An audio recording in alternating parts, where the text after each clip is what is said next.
overland ways we can do that. And he's exploring a range of options. He's keeping an open mind about how that would look.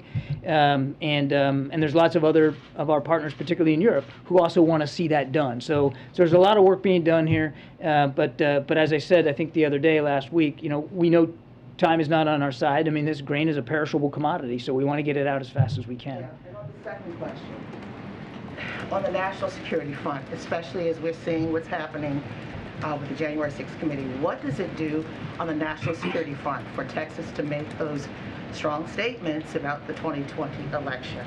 I'm afraid I didn't see the comments. Can you elucidate? The Texas Republican platform, I think is what she's referring to. No, I don't, thank you, no. They're rejecting the president. What's happening is they're saying the president is acting president. The state of Texas. Oh, I'm sorry. Okay, yeah, I did. I'm sorry. I can take that one too. On the national security front. There's, okay. On the national security front. I mean, look, the president is the democratically elected commander-in-chief of this country. And the men and women who serve in uniform understand that. And with the exception of what looks like a small number of Texas legislatures, the American people recognize that. He has the authority, he has the power, he has the responsibility to defend this country. And the things that we're talking about today, whether it's landmine use or grain shipments or assisting Ukraine, is all about our national security, and the president is charged with preserving and maintaining that national security. And it, again, with the exception of a small number of folks there in Texas, the American people recognize that and understand that. John, what do you make of the Kremlin saying that the Americans captured in Ukraine aren't covered under the Geneva Convention protections for prisoners of war? Yeah, we've seen the comments by Mr. Peskov with respect to this, not ruling out certain protections. I would tell you a couple of things. One, we still are trying to learn more about these two individuals. Okay. Number two, it's appalling that a public official in Russia would even suggest the death penalty for two American citizens that were in Ukraine. We're going to continue to try to learn what we can here about this, and again, stay in touch as much as we can with the families. If you're not afforded protections under the Geneva Convention, what's the course of action that you're thinking about? I don't think it'd be useful for us to get into hypotheticals right now, Jackie. I mean, we got more homework here to do, but I do think it's important for us to make it clear, totally appalling, for even the suggestion that result could be the outcome here for these two individuals. Hey, thanks, Karine. John, the Chinese have imported a record amount of oil from Russia, and the trade between the two countries is growing. What message do you have to the Chinese related to this? I think this is just a piece of China's willingness to continue to go along with Russia, and we're seeing this as yet another example of a growing collaboration between China and Russia with respect to Ukraine. We have, as we've said at the outset, called on China to be a responsible power here and to join the rest of the world in condemning what Russia has done in Ukraine and in enforcing sanctions against Russia for it. So it's just another example. And look, it's also another example of how global security really is interconnected. It's not just about security on the European continent. It's connected. What's happening in Ukraine, this is a perfect example of how it's connected to national security, our national security interests, and those of allies and partners in the Indo-Pacific as well. But at what point do they rise to the level where they're breaking sanctions or pushing the line for those sanctions that the U.S. Would like to impose? Well, again, they haven't been participants in the sanction regime so far. Go ahead, you do the follow-up. Thanks, John. Also, India has been buying a lot of the Russian oil that the Europeans aren't buying. So how does the administration keep financial pressure on Russia, and what does this say about U.S.-Indian relations that Prime Minister Modi is making these purchases? Yeah, India is also a very key strategic partner in the Indo-Pacific region, and there's many ways that partnership represents itself both in defense and security, economic as well. I think we'll let Indian leaders speak to their economic policies. What I can just tell you is we value this bilateral relationship with India, and we continue to want, obviously, every country has to make their decisions for themselves. These are sovereign decisions, but we want as much pressure put internationally on Russia as possible.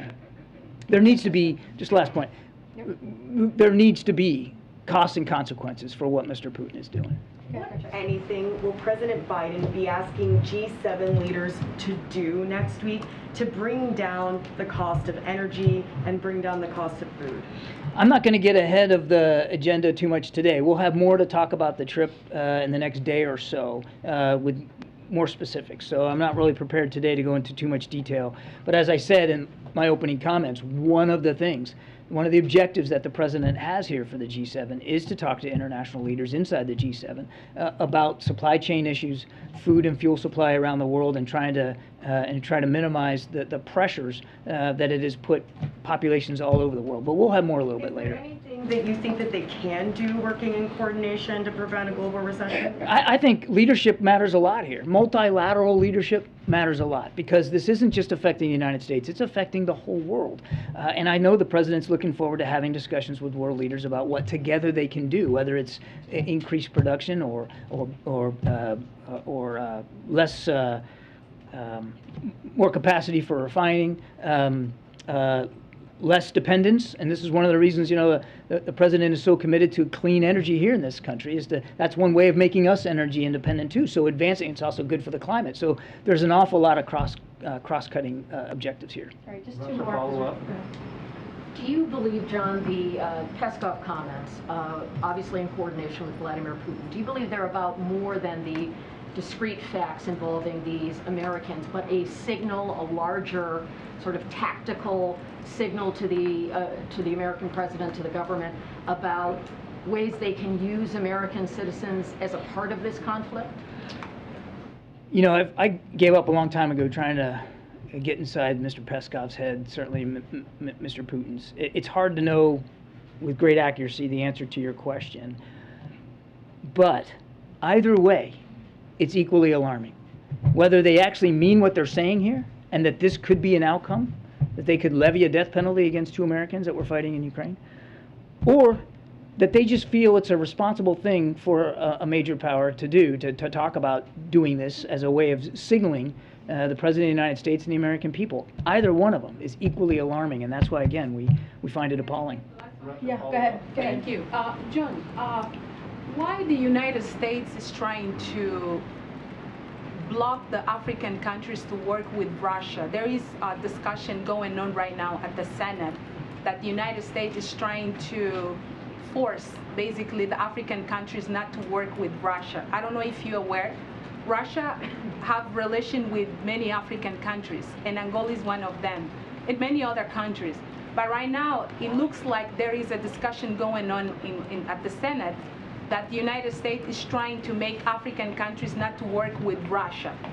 In the beginning, President Biden said that he will work with all nations, Europe, Asia, and even African countries diplomatically.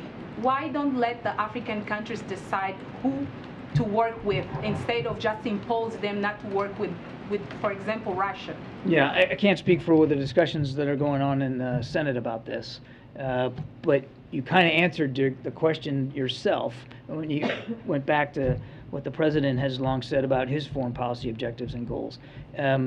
Look, he respects and understands that sovereign nations make sovereign decisions. Sovereign nations get to decide who they're going to associate with or who they're not going to associate with. He understands that. He also understands, and I think has been very clear with leaders around the world, that there needs to be consequences for what Mr. Putin is doing in Ukraine. There needs to be costs. He needs to be held accountable for this unprovoked war of aggression. And so it's difficult for him to look at countries around the world who might be willing not to impose those consequences, who might be looking for ways to reward Mr. Putin for what he's doing in Ukraine. So it's a principle. Forcing countries not to work with Russia? This isn't about, Why don't ma'am? them decide? No, ma'am. This is not about forcing. And again, I can't speak to the language you're talking about from the Senate. This isn't about forcing anybody. It's about standing up for a principle. The principle here is the principle of sovereignty. So it cuts both ways. Obviously, sovereign nations need to be able to make their own decisions. The president understands that. That's why, when we were talking about whether Ukraine would or wouldn't join NATO, it's not up to Mr. Putin to get a veto on that. Sovereign nations have to make that decision, and so does the NATO alliance. He understands the sovereign decisions that nations in Africa have to make. But he also believes and stands strongly on the principle that Mr. Putin needs to suffer consequences for this war of aggression, consequences around the world as well. And so he doesn't believe that it's in the interests of what's going on in Ukraine or European security, for that matter, for Mr. Putin to be able to get off scot-free here. And when the president will travel to Africa, John, he traveled to Europe, Asia, but not Africa. When? I don't have a trip announcement to make today. Mr. Kerr, is the president tracking the situation in Ethiopia? Yes, he is. And also on the billions of dollars that have flown to Ukraine, how much of that money has gone to gun manufacturers in the U.S.? How much money has gone to? For the billion. Are you talking about the money? The money that we are approved to Ukraine. How much of that money has gone to gun manufacturers here in the U.S.? Okay, if you mean defense contractors, we can give you that, and we can have somebody get you the amount of contracts that are going to be or are being let under the Ukraine Security Assistance Initiative. This is for defense articles, weapons and systems that Ukraine needs. If you're asking me how many are going, you mean like firearm manufacturers here in the United States? Yes. How much of them, all the money that has gone to Ukraine, how much of that money actually goes to Ukraine? To the degree that we supply small arms and ammunition, right, to Ukraine, we can get you that figure. I don't have it handy, but that's small arms and ammunition, combat arms that they're using in the field. And, we get caught up a lot talking about HIMARS, right? Long-range rocket systems and artillery systems and tanks and all that. All those big-ticket items that the Ukrainians say they need, and it's true they do. But what they'll also tell you is that the bullets and the small arms are making a big difference every single day, because the fighting in the Donbass is close combat. A lot of long-range fires, lots of artillery, no question. But it's a lot of small arms combat too. So we forget about that. It's an important set of defense articles and systems that we've been sending to Ukraine, and we're going to continue to do it for as long as we can. But as for the exact figures, I'd have to get that for you. President Biden's response to Israel that has been threatened by Russia. Thank you. All right, thanks. We don't have a lot of time, guys, because we have to leave at 1:45, I believe, for the president's local travel. Okay, so I have something really quick at the top, and then I'll take a question. So today, President Biden and First Lady are visiting a local COVID-19 vaccination clinic hosted by the DC Health to highlight the recent authorization and recommendation of COVID-19 vaccines for children under the age of 5. This weekend, the CDC formally recommended use of the COVID-19 vaccine for this age group following the FDA's authorization on June 17th. Marking a key milestone that ensures for the first time since the pandemic began that nearly every American can access protections from life-saving COVID-19 vaccines, including our youngest Americans aged 6 months and up.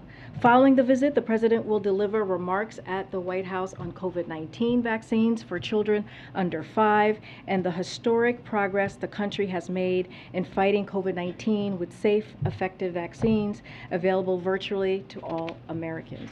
Go ahead, Josh. Thanks, Karine. Two subject areas, since I know we're going fast by 1:40. What data is President Biden looking at for the gas tax holiday, and is he expecting congressional support and state-level action?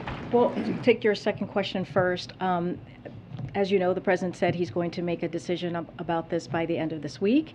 The way we see it is there would be congressional action. Congress would need to take action. To your first question, the president's looking at an array of options to figure out how he's going to help give relief to the American public, especially as they are looking at gas prices at the pump. This is a #1 priority for the president. He's looking at an array of options. We don't have anything specific for you to share share with you at this time. And then secondly, real fast, what is President Biden's reaction to Texas authorities saying the police response in Uvalde was an abject failure and that the gunman, in theory, could have been stopped within 3 minutes? You know, this is something that the president has talked about this very deeply. It is very the actions that we have seen and the reports that we have seen is deeply concerning. The president has said that. As you know, DOJ is doing a review. We're going to leave it to their findings and their review before we'll say anything more. But it is deeply disturbing to hear the reports on what happened on the ground on that day. Ken.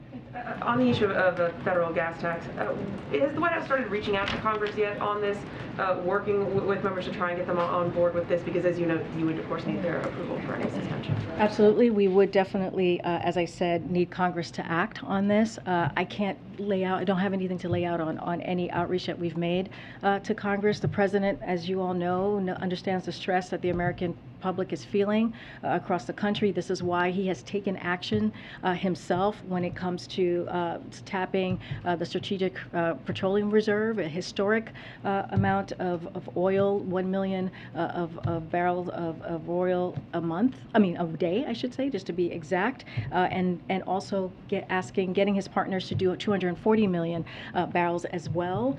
There's the ethanol 15, as he has been able to make sure that we give relief to thousands of Americans across the country.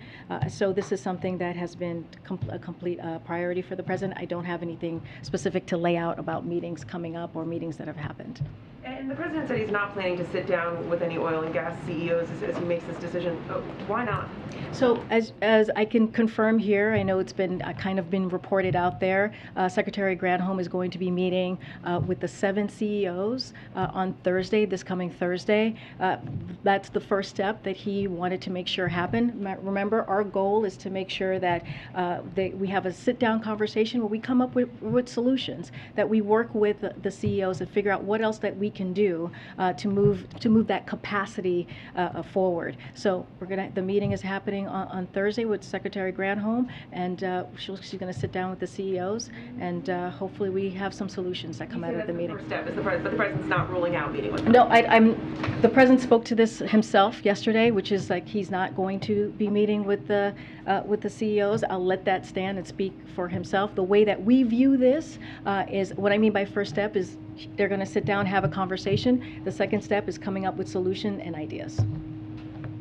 The president said last week that there's no inevitability around a recession, but there is a greater deal of market concern about exactly that. And I know that inflation is your #1 concern, but can you talk a little bit about if you're doing anything at all to prevent a recession or a rise in unemployment? So the way that we see this, and you've heard us talk about this, that we're in a moment of transition. We have seen we are in a unique situation with the historical gains with our economy. The way that we see it is unemployment rate has held steady at 3.6, which is also near historic lows. Business investment remains strong. Household balance sheets remain strong. There was an analysis that came out recently that showed middle-class Americans had an additional $10,000 in savings then before the pandemic. Another analysis found that all income groups had higher checking account balances at the end of March than they had pre-pandemic. So we see that the strengths that our economic strength that we have seen from this past year, from the action that the president has taken with the American Rescue Plan, with what we have seen with the historical gains, that is going to help us deal with a recession. Right now, we don't see a recession right now. We're not in a recession right now. Right now, we're in a transition where we are going to go into a place of stable and steady growth, and that's going to be our focus. And just one more. AAA was out with a report today saying that there's going to be a record number of people driving for the 4th of July holiday, and I'm wondering what that tells you about whether inflation is in fact the top concern for the American people, and whether there's a role for conservation to play given the extreme demands on energy supplies right now. Well, say a little bit more. You're saying Americans are happy, it would seem, to to go out Oh, I see what you're and saying. to pay as much money as gas costs to go on vacation and do all of the things that they would normally do, in fact, more so than in the past. So what do you think about that? And do you think it's appropriate given the constraints on energy supplies globally right I mean, now? look, Americans are going to do what they feel is right for themselves and for their family. That's not something for us to make a judgment on. I think what we're seeing right now is, we've been in a pandemic for some time, and I think Americans are feeling as if this summer it's time to get out and go visit families, and I think that's a reaction that we're seeing there. But I have to say, a lot of that is thankful to the president and the work that he has done to make sure that more than 220 million people are fully vaccinated. That matters. Today he's going to visit a COVID health center where we are going to be able to vaccinate our youngest among us, which is the 0 to 5. That's about 18 million young people, which is a lot of that work is due because of what the president has been able to do, and the American Rescue Plan, and the vaccination strategy that he put forward the moment that he walked into this administration. Look, it's not for me to say what Americans can do or can't do, but I do think this is kind of the pendulum swinging as more people are vaccinated and more folks are feeling more comfortable and more safe to get out there. Okay? And I'll go to the back in a second. Go ahead. Thanks, Karine. What kind of visibility does the administration have into the, quote, logistical error that prevented Brittany Griner, who's being held in Russia, from speaking by phone with her wife? And how is a mistake like that acceptable given the stakes at this moment? So this was an unfortunate mistake. And the Department of State is working to rectify this as quickly as possible. From what I understand, there is a phone interview has been scheduled. I'm not going to speak to when. That is up to Brittany Griner's partner to decide, her wife to decide if they want to make that public. Anything else, I would defer you to the State Department. And does Brittany Griner's wife talked about meeting with the president, or her desire to meet with the president? Is that something that's on the table or an option at this point? I don't have anything to share about, we don't have anything to share about a potential phone conversation or meeting. What I can say is that the State Department has been in regular touch with Mrs. Griner. She's also spoken to Secretary Blinken, which we have mentioned before. This is certainly any American that is held abroad is a priority for this president. We've spoken to that, and we will do everything that we can to bring them home. I'm going to go to the right. Roe v. Wade. Hold on a second. I'm trying to go to somebody. I haven't gone yet. Go ahead. Thanks, Karine. So in these deliberations about the gas tax, does the president have concerns about, what are his concerns about endorsing such an idea? Endorsing gas tax? Congressional action on a gas tax holiday. Are there concerns that he has about doing that? I mean, the president has been very clear in making sure that he does everything that he can to alleviate the pain that American families are feeling when it comes to gas prices. He said all options are on the table. He said himself, just to reiterate what he said yesterday, he has not made a decision on this. He'll have something more by the end of the week. But this is about making sure that we deliver for the American people as it relates to gases, as it relates to increase in cost. And so, we have said this from day one, all options are on the table. What are the drawbacks that he sees? And does he think an endorsement could help Republicans get on board if it requires what I'm saying is I'm not going to get ahead of the president right now. We have not laid out this decision. Once we have, I'm happy to have that conversation right here or in my office, however you wish. But right now, all options are on the table. He's going to do everything that he can to make sure he relieves some pain and some pressure that the Americans are feeling at the pump. Question about Jean-Pierre, please. Oh my gosh. Go ahead. Does the president have any thoughts on the Colombian elections this weekend, and does he have any plans to speak to the president-elect?